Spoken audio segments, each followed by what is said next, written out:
Sud Radio, Osez entreprendre, Thomas Binet.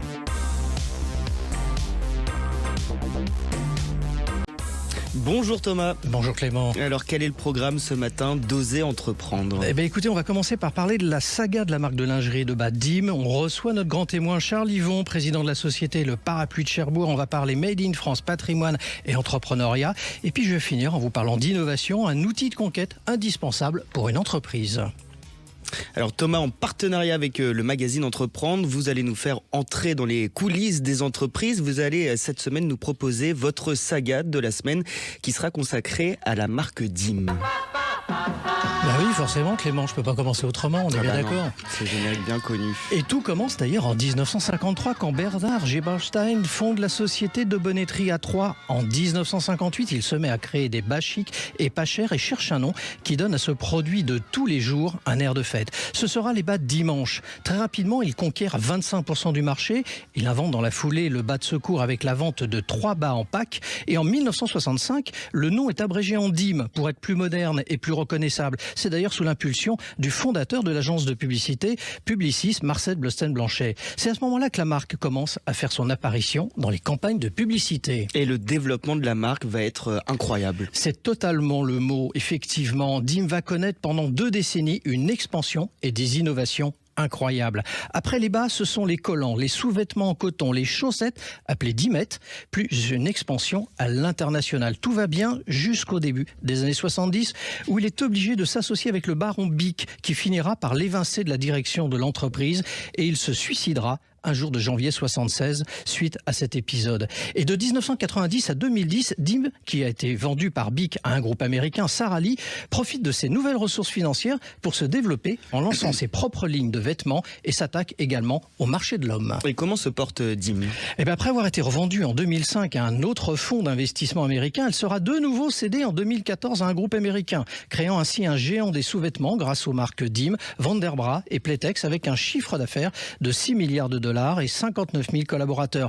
Au final, Dim est passé d'une marque de sous-vêtements au statut d'accessoire de mode. Alors Thomas, nous sommes avec Charles Yvon, président de la société Le Parapluie de Cherbourg, fondée en 1986 dans le Cotentin. Elle fabrique à la main des parapluies haut de gamme dans sa manufacture au centre de Cherbourg. Vous êtes l'invité de Thomas Binet. Bonjour Charles Yvon. Bonjour Thomas. S'il y a bien une personne en France qui est heureuse qu'il pleuve, c'est bien vous. On est d'accord. Effectivement. Votre famille s'installe en 1800 à Cherbourg dans la Manche et développe une manufacture de cuir Yvon. Tout commence comme ça. C'est comme ça que commence l'histoire de votre famille.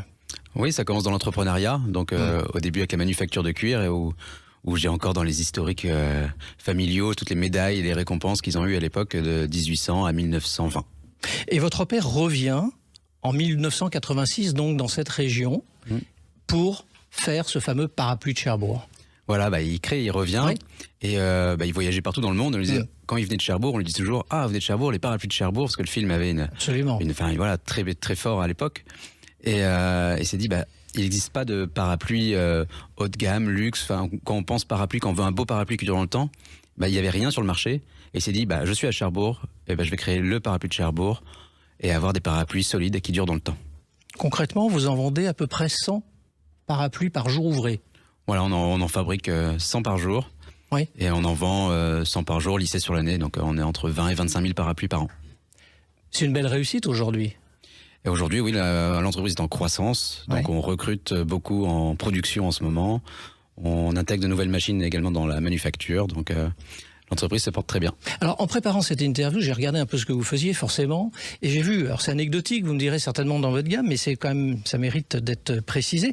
Vous avez inventé en 2011 un autre parapluie qui s'appelle le Parapactum, si je ne me trompe pas, qui est un parapluie pour assurer la protection des personnalités. Alors, au-delà de tout, je voudrais savoir, pourquoi cette idée ?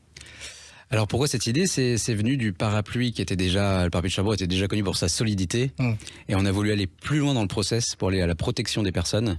Donc il ressemble à un parapluie, mais il protège de beaucoup de choses différentes, et on s'en sert plutôt, c'est pour les gardes du corps, pour protéger des VIP.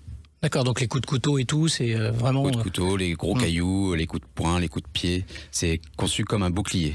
Alors vous défendez beaucoup le Made in France, forcément, logiquement. Et d'ailleurs, en 2022, vous avez collaboré avec la marque de jeans 1083 ou 1083, je ne sais jamais comment on la prononce, marque de référence en revanche dans la fabrication de jeans français. Du coup, vous êtes un adepte et vous avez voulu vous associer avec eux pour quelles raisons en soi ? Alors, on s'est associé avec 1083 pour faire un parapluie en jean. Ouais. Et moi, ce que j'aime, bon, on l'a compris avec le Parapactum avant le parapluie de sécurité, c'est j'aime développer les nouveaux produits. Et là, mettre le jean sur une toile de parapluie, c'était très complexe. Et avec Thomas Uriez, le patron de 1083, on a travaillé tous les deux beaucoup pour réussir ce beau projet. Alors, on va parler d'innovation dans un instant dans la dernière chronique, mais justement, c'est ce que vous nous proposez quelque part à transition. Vous parlez donc d'innovation. Donc, dans le parapluie, on innove, vous innovez. C'est quoi vos projets de demain ? Les projets de demain, il y en a beaucoup qui restent encore confidentiels, mais au printemps prochain, il y aura une nouvelle marque qui va sortir. C'est tout ce que je peux vous dire pour le moment, mais vous viendrez pour nous le dire quand ça sortira. Charles Yvon, est-ce qu'on peut être compétitif quand même en étant fabricant français ? Parce que c'est toujours un peu ce qu'on nous reproche ou ce qu'on nous met en avant, la compétitivité et le fabriqué français. C'est compatible ? Moi, je pense que c'est tout à fait compatible. Quand on parle de compétition, il faut parler aussi de la qualité des produits. Oui. Et je pense qu'en fait, quand on a la qualité qui est 20 fois supérieure et que le prix est peut-être 5 fois supérieur, il n'y a pas de... Je pense que la compétition est gagnée quand on aime la qualité. Pour un public français ou un public international ? C'est public français, premièrement, et international également, où on exporte en Corée, au Japon, aux États-Unis, un peu partout. Alors vous faites pas que des parapluies, parce que vous avez quand même un musée qui a accueilli 34 000 visiteurs, j'ai relevé ça, qui est une démarche qui doit valoriser la fabrication du produit. Donc c'est quoi ? C'est pour véhiculer l'image du parapluie, c'est un autre business. Comment vous l'expliquez ? Alors, je ne l'ai pas conçu comme un business, mais plus pour montrer aux personnes le savoir-faire et puis un peu redorer quand on travaille à la main. Le travail à la main, je trouve que le savoir-faire, c'est déjà très joli à voir. Et ça suscite également des vocations parce qu'il y a des personnes qui viennent visiter et disent « Oh, ça a l'air bien dans votre manufacture, j'aimerais bien travailler chez vous pour apprendre. » Sachant qu'en interne, il y a 5 ans de formation pour apprendre toutes les étapes de la fabrication du parapluie.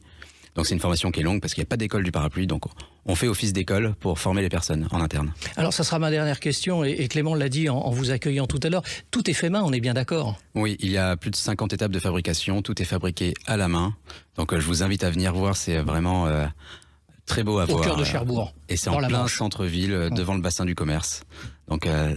Voilà, magnifique. Merci à vous. Merci. Ça fait une belle idée sortie pour le week-end. Merci beaucoup Charles Yvon d'avoir été avec nous dans Oser entreprendre. Je rappelle que vous êtes le président de la société Le Parapluie de Cherbourg. Bruno, le spécialiste des fournitures et de l'équipement pour les professionnels, présente Sud Radio, Oser entreprendre, Thomas Binet. Alors Thomas, vous allez nous parler du rôle essentiel de l'innovation dans la stratégie d'une entreprise. Oui, et puis ça va être un prolongement avec notre entretien de l'instant, parce que de deux choses l'une, soit vous souhaitez adopter la stratégie du suiveur et objectivement, l'innovation n'est pas votre priorité, mais vous recherchez plutôt à être compétitif sur le prix de vente, donc savoir bien acheter pour mieux vendre, soit vous voulez faire la course en tête, et là, l'innovation et la créativité vont vous donner l'opportunité de devenir leader. Apple en est d'ailleurs la bonne illustration. Et quels sont les points importants dans cette quête de performance ? D'abord, le maintien de la compétitivité. Pour faire cette course en tête, il faut innover en permanence. On voit bien que les consommateurs sont changeants, donc innover, c'est se différencier. Ensuite, c'est la compétitivité de la société qui est recherchée avec l'innovation. De nouveaux produits ou services permettent d'arriver sur de nouveaux marchés et cela augmentera les revenus de la société. Est-ce qu'il y a d'autres points qui peuvent être atteints ? Oui, la satisfaction et la fidélisation des clients. Cela répondra à leurs attentes, cela améliorera leur expérience client et du coup, leur fidélité sera accrue. Et pour ça, comment les entreprises doivent-elles s'y prendre ? Je vais vous donner d'ailleurs une piste qui fonctionne de plus en plus. Le développement durable. En créant des produits plus respectueux de l'environnement, on répond à une attente forte des clients. Mais attention, jusqu'à présent, cette façon d'opérer coûtait cher aux clients. Demain, l'enjeu sera de réussir à être éco-responsable et accessible. On devra ainsi arrêter de dire « ce qui a un coût n'a pas de prix ». Merci Thomas, et dans un instant vous allez revenir avec Oser Investir pour nous parler des habitudes des Français dans la gestion de leur argent. Sud Radio, Oser entreprendre, Thomas Binet.